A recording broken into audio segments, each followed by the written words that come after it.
Berikan kemuliaan paling meriah untuk Tuhan kita. Haleluya. Mari kita akan bersatu di dalam doa. Bapak, terima kasih Tuhan untuk hari ini. Kami bersyukur Tuhan untuk penyertaan Tuhan yang luar biasa buat setiap kami. Kami bersyukur untuk kebangkitan-Mu, kenaikan-Mu Tuhan dalam kehidupan kami. Kami dimenangkan oleh maut Tuhan. Kami dimenangkan karena Engkau Tuhan Yesus. Terima kasih Tuhan, dan hari ini Tuhan kami mau mulai ibadah kami pada pagi hari ini. Kau yang beracara Tuhan, Kau yang meluputi setiap kami, Kau yang menutupi setiap kami Tuhan dengan berkat-Mu Tuhan, dengan curahan Roh Kudus-Mu Tuhan yang baru buat setiap kami. Terima kasih Tuhan Yesus yang siap untuk memuji Tuhan. Sama-sama katakan amin. Beri kemuliaan paling meriah untuk Tuhan kita. Tuhan telah melakukan segala sesuatu yang baik dalam kehidupan kita. Amin Bapak Ibu Saudara.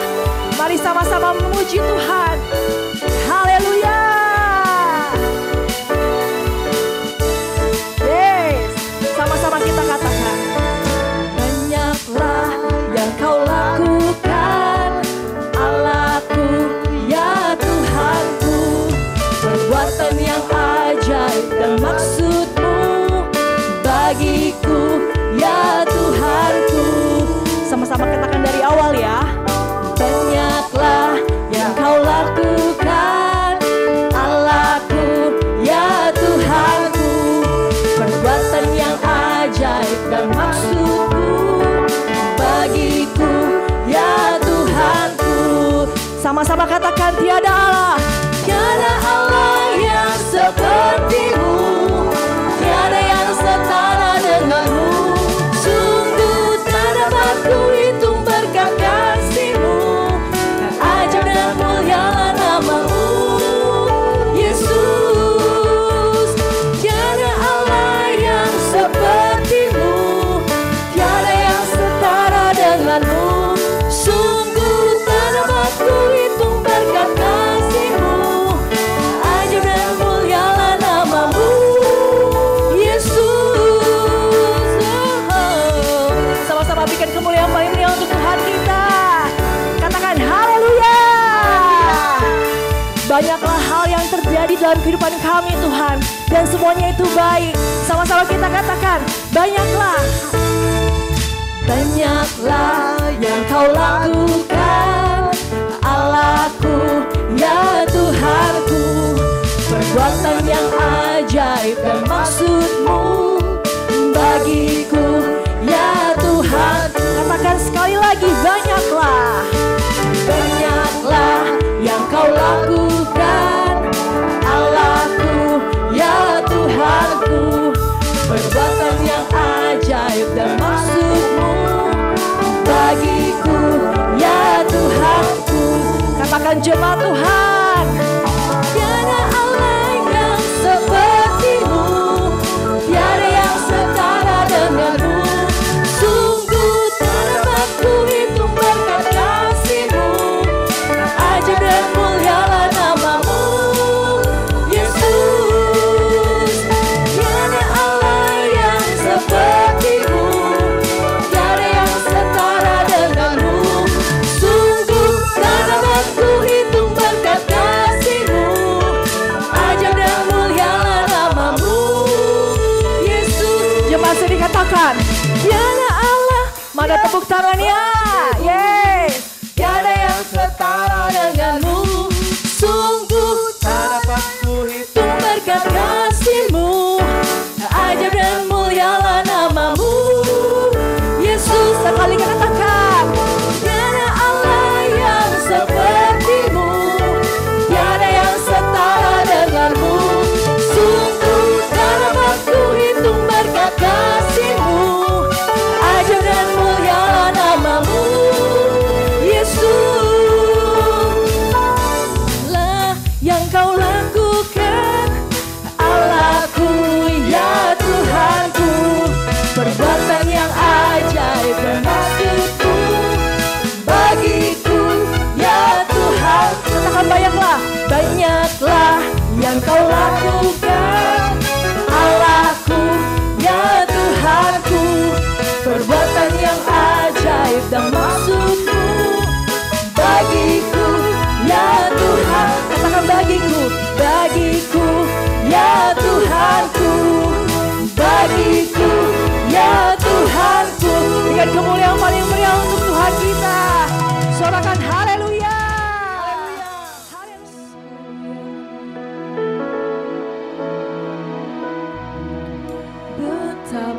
dahsyat Engkau Tuhan, pencipta segala yang ada, dulu, sekarang, sampai selamanya.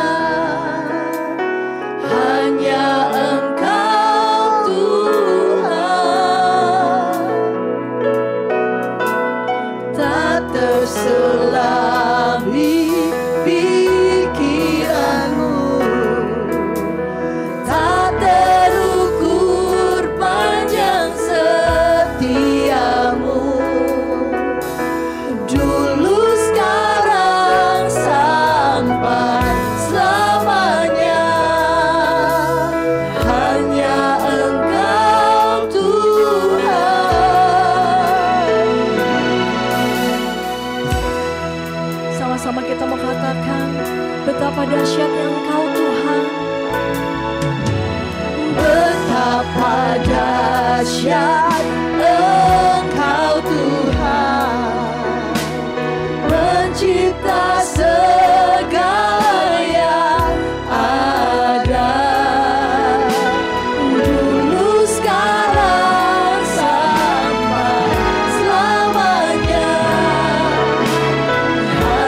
datangi kami Tuhan.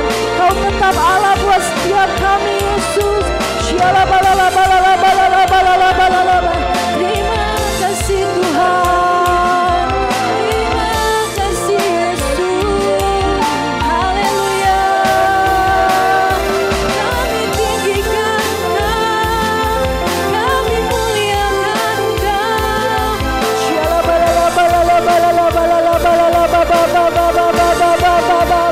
Kami tinggikan Engkau Tuhan di tempat ini.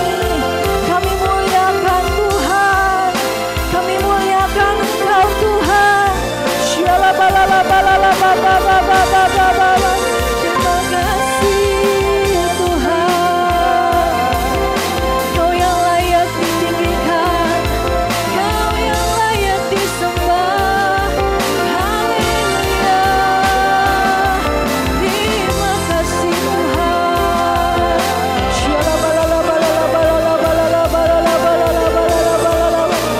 Kami rasakan kasih-Mu Tuhan buat setiap kami Yesus.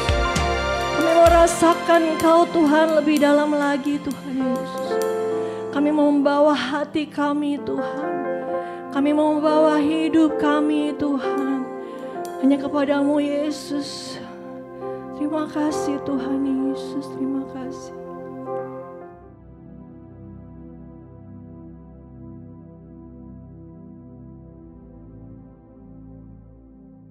Shalom semuanya. Alkitab berkata, Yesus mati karena dosa-dosa kita. Dia dikuburkan, tetapi pada hari yang ketiga dia dibangkitkan. Setelah itu selama 40 hari sebelum naik ke sorga, Tuhan Yesus menampakkan diri kepada lebih dari 500 murid-muridnya untuk membuktikan bahwa dia hidup. Selain itu, dia juga menghibur, menguatkan, memulihkan, dan memberkati murid-muridnya. Dengan disaksikan oleh murid-muridnya, Tuhan Yesus naik ke sorga, duduk di sebelah kanan Allah Bapa. Tuhan Yesus berjanji, dia akan datang kembali untuk menjemput kita murid-muridnya, supaya di tempat di mana dia berada, kita pun berada. Haleluya. Pada waktu Tuhan Yesus ditanya oleh murid-muridnya tentang tanda kedatangannya dan tanda kesudahan dunia ini, Tuhan Yesus menjawab yang salah satunya terdapat dalam Matius 24 ayat 14 yang berkata, dan Injil kerajaan ini akan diberitakan di seluruh dunia menjadi kesaksian bagi semua bangsa. Sesudah itu barulah tiba kesudahannya. Dengan perkataan lain, kalau amanat agung selesai, maka Tuhan Yesus akan datang kembali. Tuhan Yesus pasti datang kembali. Yang percaya katakan amin. Karena itu, dia memberikan amanat agung kepada kita, yaitu agar kita pergi dan menjadikan semua bangsa itu murid Tuhan Yesus. Hal ini juga berarti akan terjadi penuaian jiwa besar-besaran sebelum Tuhan Yesus datang kembali. Sekarang kita akan melihat bagaimana proses untuk menyelesaikan amanat agung atau proses penuaian jiwa yang terbesar dan yang terakhir sebelum Tuhan Yesus datang kembali. Untuk menyelesaikan amanat agung tidak bisa dengan kekuatan sendiri. Karena itu pesan terakhir Tuhan Yesus sebelum naik ke sorga kepada murid-muridnya, yang juga berarti kepada kita semua, dalam Kisah Para Rasul 1 ayat 8. Tetapi kamu akan menerima kuasa kalau Roh Kudus turun ke atas kamu. Dan kamu akan menjadi saksiku di Yerusalem dan di seluruh Yudea dan Samaria dan sampai ke ujung bumi. Jadi untuk menyelesaikan amanat agung, kita harus menerima kuasa dari Roh Kudus yang turun ke atas kita. Setelah itu, dengan disaksikan para murid, Tuhan Yesus naik ke sorga. Setelah Tuhan Yesus naik ke sorga, 120 murid Tuhan Yesus berkumpul di kamar loteng Yerusalem. Mereka melakukan ini karena Tuhan Yesus memerintahkan agar mereka tidak meninggalkan kota Yerusalem sebelum diperlengkapi dengan kekuasaan dari tempat tinggi. Tuhan Yesus berkata, sebab Yohanes membaptis dengan air, tetapi tidak lama lagi kamu akan dibaptis dengan Roh Kudus. Apa yang dilakukan 120 murid di kamar loteng? Alkitab berkata bahwa mereka semua bertekun dengan sehati dalam doa bersama-sama. Artinya mereka berdoa, memuji, dan menyembah Tuhan dalam unity siang dan malam. Ini adalah prinsip restorasi Pondok Daud. Ini adalah prinsip menara doa. Setelah 10 hari mereka melakukan hal ini, maka pada hari raya Pentakosta, tiba-tiba turunlah dari langit suatu bunyi seperti tiupan angin keras yang memenuhi seluruh rumah di mana mereka duduk. Dan tampaklah lidah-lidah seperti nyala api yang bertebaran dan hinggap pada mereka masing-masing. Maka penuhlah mereka dengan Roh Kudus. Lalu mereka mulai berkata-kata dalam bahasa-bahasa lain seperti yang diberikan oleh Roh Kudus itu kepada mereka untuk mengatakannya. Itu adalah bahasa roh.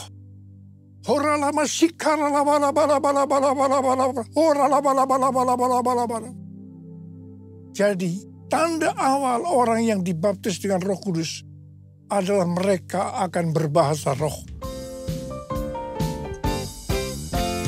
Api Pentakosta menyala, api Pentakosta menyala, api, api, api, api, api, api Pentakosta ketiga, api Pentakosta ketiga, api Pentakosta ketiga.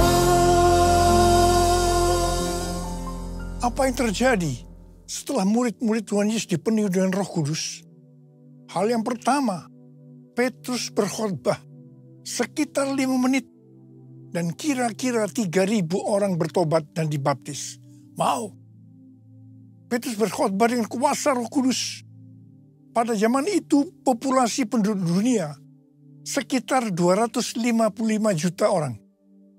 Sekarang penduduk dunia sekitar 8 miliar. Jadi 3.000 orang yang bertobat dan dibaptis pada waktu itu setara dengan sekitar 94.000 orang pada saat ini. Saya percaya hal ini juga bisa terjadi pada saat ini.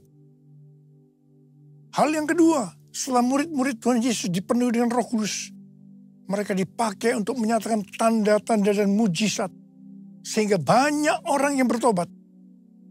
Petrus dan Yohanes menyembuhkan orang lumpuh sejak lahir. Bayangan Petrus bisa menyembuhkan orang sakit. Sapu tangan atau kain yang pernah dipakai Paulus, jika diletakkan pada orang sakit atau dirasuk setan, maka orang itu akan sembuh. Dalam Markus 16 ayat 15 sampai dengan 18, Tuhan Yesus berkata, bahwa kalau kita pergi untuk memberitakan Injil, maka tanda-tanda dan mujizat akan menyertai kita. Sejak tahun 2006, saya diperintahkan oleh Tuhan untuk mengadakan kebaktian kesembuhan ilahi.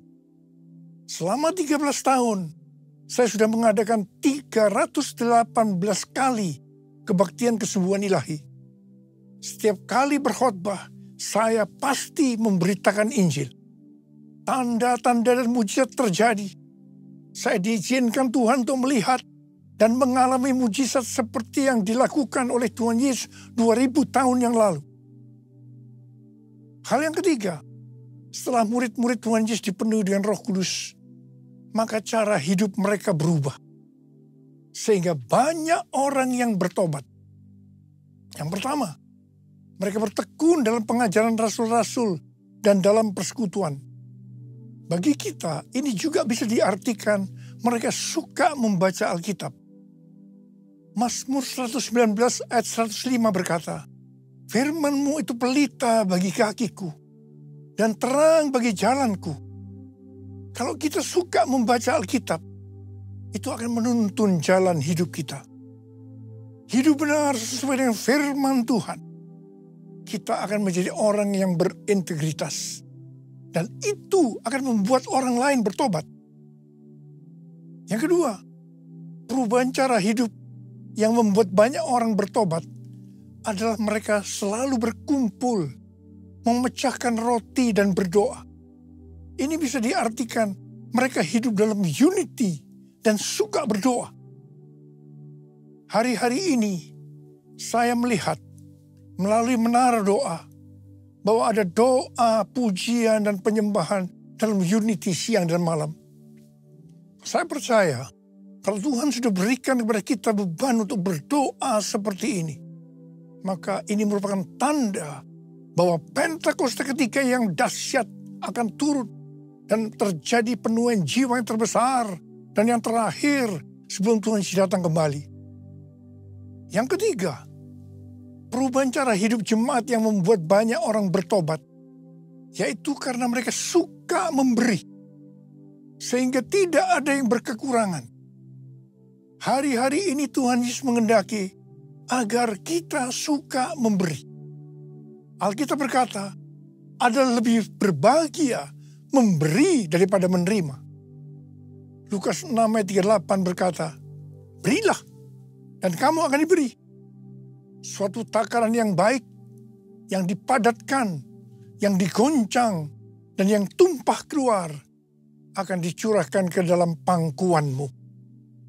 Sebab ukuran yang kamu pakai untuk mengukur akan diukurkan kepadamu. Yang keempat, perubahan cara hidup jemaat yang membuat banyak orang bertobat, yaitu mereka selalu bergembira dan dengan tulus hati sambil memuji Allah. Hidup dengan tulus hati artinya hidup sebagai orang yang berintegritas. Jadi, perubahan-perubahan yang terjadi dalam cara hidup jemaat yang membuat banyak orang bertobat adalah yang pertama, mereka suka membaca Alkitab. Yang kedua, mereka suka berdoa dan hidup dalam unity. Dan yang ketiga, mereka suka memberi. Dan yang keempat, mereka suka memuji Allah dan bergembira, tulus hati, atau hidup berintegritas. Dikatakan bahwa mereka disukai semua orang. Dan tiap-tiap hari jumlah orang yang diselamatkan bertambah. Haleluya! Curahkanlah kuasa-Mu Tuhan, mujizat terjadi di tempat ini. Curahkanlah kuasa-Mu Tuhan, mujizat terjadi sekarang ini. Mujizat terjadi sekarang ini. Mujizat terjadi sekarang ini. Saya percaya mereka menganggap bahwa pola penuaian jiwa hanya seperti itu. Mereka sebagai orang-orang percaya hidup dalam zona nyaman. Mereka biasa berkumpul dalam unity, sambil membaca Alkitab, berdoa, dan memuji Tuhan dengan sukacita. Tidak ada yang berkekurangan. Wow, siapa yang tidak mau menjadi orang Kristen? Tapi ternyata, supaya penuaian jiwa bertambah besar, Tuhan izinkan proses berikutnya terjadi, yaitu aniaya menimpa jemaat di Yerusalem. Selain rasul-rasul, maka mereka harus lari meninggalkan Yerusalem. Mereka pergi ke Yudea dan Samaria sambil memberitakan Injil. Jadi, kalau tadinya penuaian jiwa hanya terjadi di Yerusalem saja, sekarang mereka menyebar ke seluruh Yudea dan Samaria. Dan pola penuaian jiwa yang seperti ini masih terjadi sampai hari ini. Catatan sejarah gereja selama berabad-abad menunjukkan bahwa semakin gereja ditekan, justru Injil semakin menyebar dan diberitakan kemana-mana. Karena itu Tuhan izinkan hari-hari ini penderitaan, aniaya terjadi di antara orang-orang percaya, supaya terjadi penuaian jiwa yang lebih besar. Yang percaya katakan amin. Kita sekarang berada di tahun 2025. tahun yang sukar, sulit, peperangan, bencana alam, ketidakpastian, krisis ekonomi yang semakin intens. Tapi justru di tahun yang seperti ini, Tuhan memberikan tema bahwa tahun 2025 adalah tahun penuaian. Tahun penuaian jiwa. Tahun penuaian berkat secara materi. Haleluya. Saya percaya untuk penuaian jiwa yang besar perlu goncangan yang besar. Kuasanya dicurahkan, berkatnya dilimpahkan, penuaian besar sungguh terjadi.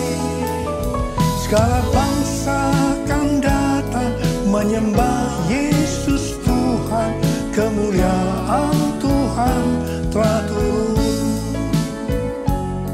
Kemuliaan Tuhan telah turun. Kemuliaan Tuhan telah turun. Ternyata pola penuaian yang terjadi di atas belum menyelesaikan rencana Tuhan. Karena selain penuaian jiwa harus terjadi di Yerusalem, seluruh Yudea dan Samaria, tetapi juga harus sampai ke ujung bumi. Tuhan mempunyai cara untuk membuat penuaian jiwa itu sampai ke ujung bumi, yaitu dengan terjadinya perubahan paradigma dalam pelayanan. Selama ini pengertian tentang keselamatan hanya untuk orang Yahudi saja.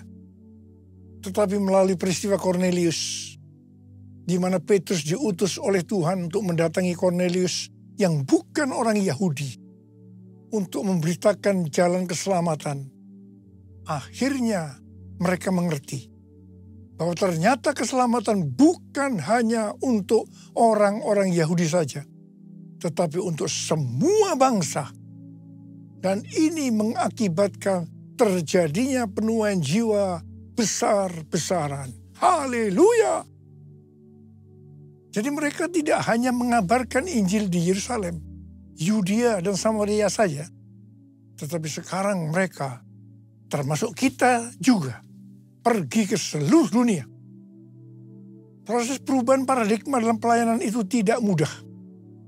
Petrus harus diyakinkan oleh Tuhan. Kalau Tuhan berkata halal, jangan kamu berkata haram. Orang-orang yang bukan Yahudi adalah haram di mata orang Yahudi.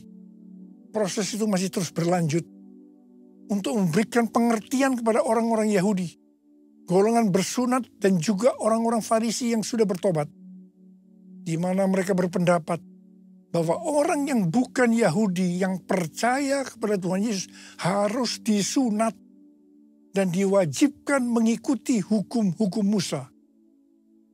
Tetapi melalui sidang di Yerusalem, akhirnya mereka mengerti dan bisa menerima bahwa keselamatan bukan hanya untuk orang-orang Yahudi saja, tetapi untuk semua bangsa, termasuk bangsa Indonesia. Katakan amin. Di dalam pelayanan saya termasuk salah seorang yang dipakai oleh Tuhan untuk melakukan paradigma yang baru dalam pelayanan, untuk menyelesaikan amanat agung. Sebagai contoh, yang pertama tentang membuka gereja baru. Yang kedua, cara ibadah dengan doa, pujian, dan penyembahan, termasuk bahasa roh untuk memuji dan menyembah Tuhan. Yang ketiga, tempat ibadah yang dilakukan bukan di gedung gereja. Yang keempat, juga mengenai Pentakosta ketiga. Semua itu selalu diawali dengan pro dan kontra. Sama dengan yang terjadi pada waktu zaman kisah para rasul tadi. Kita juga melihat bahwa dengan media online, terlepas dari kebaikan, keburukannya, pro dan kontra, tidak bisa dipungkiri. Dengan media online terjadi percepatan dalam penyelesaian amanat agung. Kita harus memperhatikan tahun 2033. Sebenarnya tahun 2033 adalah peringatan 2000 tahun. Kematian, kebangkitan, kenaikan Tuhan Yesus ke sorga, juga peringatan 2000 tahun pencurahan Roh Kudus, yang berarti peringatan hari ulang tahun gereja yang ke-2000. Peringatan 2000 tahun dimulainya amanat agung. Tetapi hari-hari ini banyak organisasi-organisasi Kristen, aliran-aliran kekristenan yang mendapatkan hal yang sama, yaitu target untuk menyelesaikan amanat agung adalah tahun 2033. Sesuai dengan Matius 24 ayat 14 yang berkata, dan Injil kerajaan ini akan diberitakan di seluruh dunia, menjadi kesaksian bagi semua bangsa. Sesudah itu barulah tiba kesudahannya. Maka apabila Injil kerajaan sudah diberitakan di seluruh dunia, menjadi kesaksian bagi semua bangsa. Atau dengan kata lain, apabila amanat agung selesai, baru setelah itu, waktunya tidak ada yang tahu, Tuhan Yesus datang kembali. Pesan yang kuat hari-hari ini adalah kedatangan Tuhan Yesus sudah sangat-sangat dekat. Mari persiapkan diri kita untuk menyambut kedatangannya. Mari katakan bersama saya, Hosana, Hosana, datanglah Tuhan Yesus. Hosana, Hosana, ku merindukanmu. Saya mau tanya saudara, ada berapa banyak di antara saudara yang merindukan kedatangan Tuhan? Saudara boleh angkat tangan. Saudara, saya percaya orang yang merindukan kedatangan Tuhan, hidupnya tidak akan sama dengan sebelumnya. Dia akan sungguh-sungguh, dia akan hidup lebih intim dengan Tuhan. Dan ini yang dikehendaki oleh Tuhan hari-hari ini. Kita harus seperti yang berdoa, dan tiap hari berdoa. Saya lakukan juga, Maranatha, datanglah Tuhan Yesus. Maranatha, datanglah Tuhan Yesus. Angkat tangan kita, katakan sekali lagi, Hosana, Hosana, datanglah Tuhan Yesus. Hosana, Hosana, ku merindukanmu. Ku merindukanmu. Ku merindukanmu. Mari berbahasa Arab. Oh, dia la bara bara bara bara bara bara bara bara bara bara bara bara. Jesus, Jesus, Jesus, Jesus, Jesus, Jesus, Jesus. Ya Tuhan Yesus, ya Tuhan Yesus, ya Tuhan Yesus. Kurala bala bala bala bala bala bala bala. Berkati anak-anakmu semua Tuhan. Kami yang merindukan kedatanganmu untuk kali yang kedua. Berkati anak-anakmu. Tuhan, terima kasih, terima kasih, terima kasih buat hari-hari ini. Urapi kami, urapi kami. Curahkan pengurapan, berikan kami kuasa, kuasa untuk menyelesaikan amanat agung. Kuasa, kuasa untuk menikmati berkat secara materi. Dalam nama Yesus, dalam nama Yesus, haleluya, amin.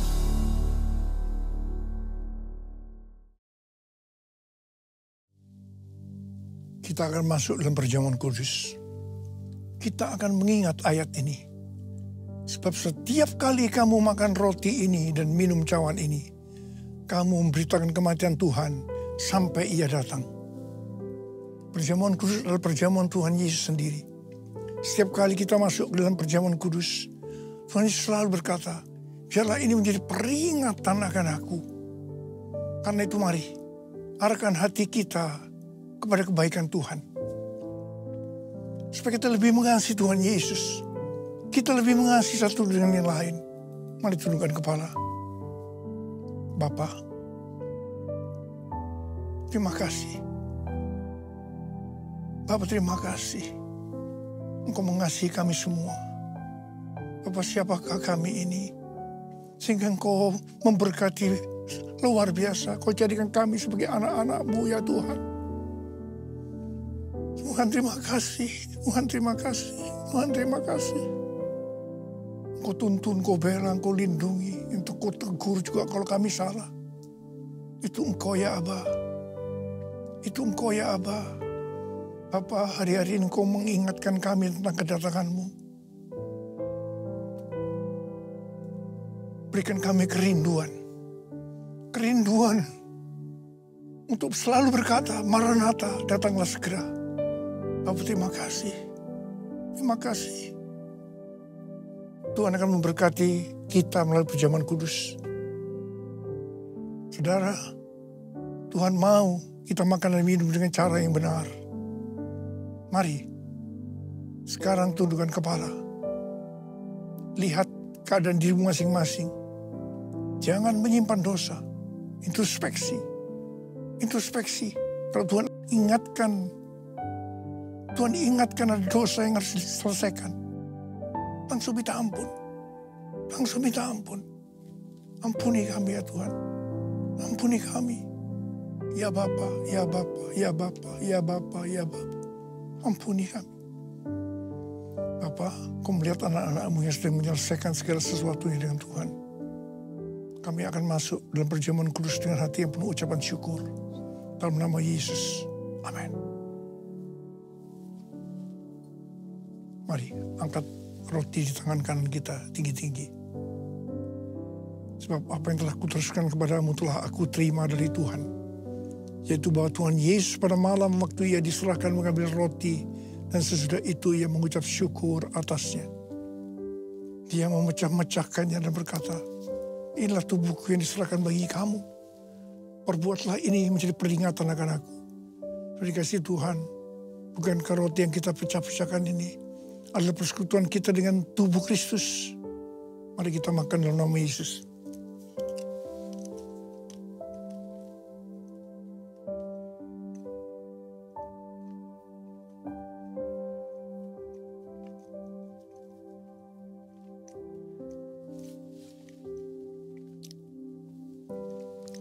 Angkat cawan di tangan kanan kita tinggi-tinggi. Demikian juga yang mengambil cawan sesudah makan lalu berkata, cawan ini adalah perjanjian baru yang dimeteraikan oleh darahku. Perbuatlah ini setiap kali kamu meminumnya menjadi peringatan akan aku. Sudah kasih Tuhan, bukan cawan pengucapan syukur. Yang atas kita ucapan syukur adalah persekutuan kita dengan darah Yesus. Mari kita minum dalam nama Yesus.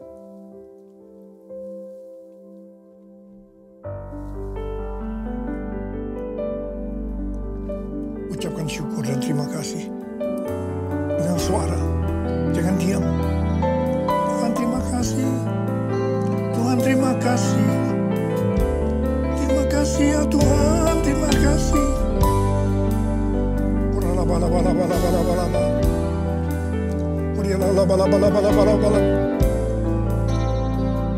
Oh Jesus, Kau lihat anak-anak-Mu semua Tuhan, Kau mengasihi mereka.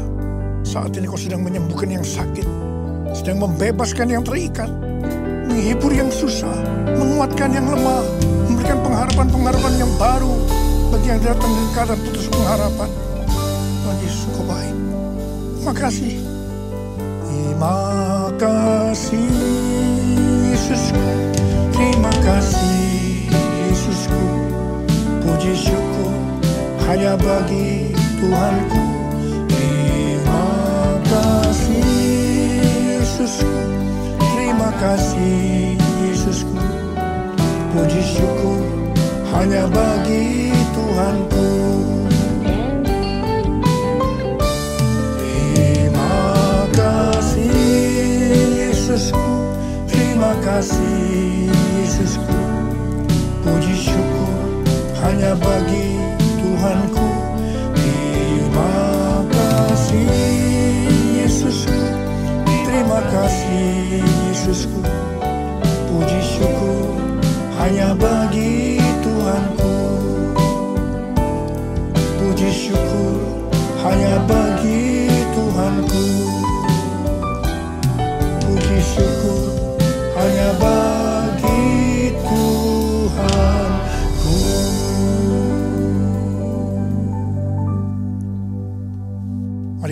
saudara, terimalah berkat Tuhan. Kasih karunia berlimpah-limpah daripada Allah Bapa dalam Anak yang tunggal Yesus Kristus, persekutuan yang manis dengan Roh Kudus menyertai kita semua. Mulai hari ini sampai Tuhan Yesus datang menjemput kita di awan-awan dan bahkan sampai selama-lamanya. Yang percaya bersama-sama katakan, Amin.